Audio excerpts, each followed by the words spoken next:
بادلوں کو ایک شخص کے باغ کو سیراب کرنے کا حکم۔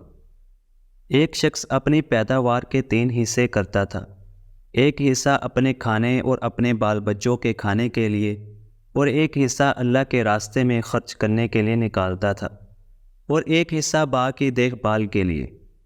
وہ ہمیشہ ایسا ہی کرتا تھا، اس لیے اس کے کھیت میں اللہ تعالیٰ کی طرف سے برکت ہوتی اور اس کی کھیتی ہمیشہ سرسبز رہتی۔ اگر اس کے پاس پانی نہ رہتا تو دوسری جگہ سے پانی برس کر اور بہہ کر اس کے کھیت میں آ جاتا۔ ایک مرتبہ کا واقعہ ہے کہ ایک شخص جنگل میں جا رہا تھا۔ اچانک اس کے کان میں ایک آواز آئی کہ کوئی بادلوں سے کہہ رہا ہے، اس کی حدیقت فلاں کے باغ کو سیراب کرو۔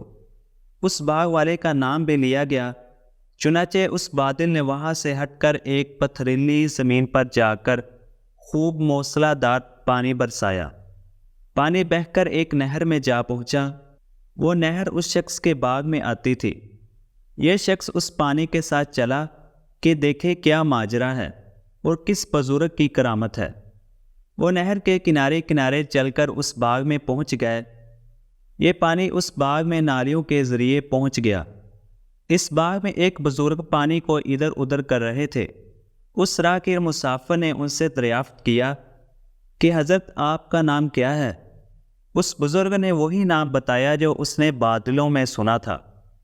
اس بزرگ نے راہگیر سے فرمایا، آپ میرا نام دریافت کیوں کرتے ہیں؟ اس مسافر نے کہا، میں نے اس بادل میں سے جس کا یہ پانی ہے ایک آواز سنی کہ فلاں شخص کے باغ کو سیراب کرو۔ اس نے آپ ہی کا نام بتایا تھا۔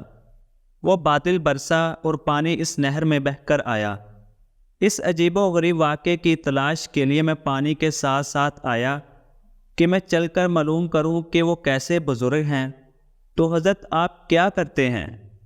اس بزرگ نے فرمایا کہ جب آپ نے دریافت کر لیا ہے تو میں کہتا ہوں کہ اس میں اس کے 3 حصے کر ڈالتا ہوں۔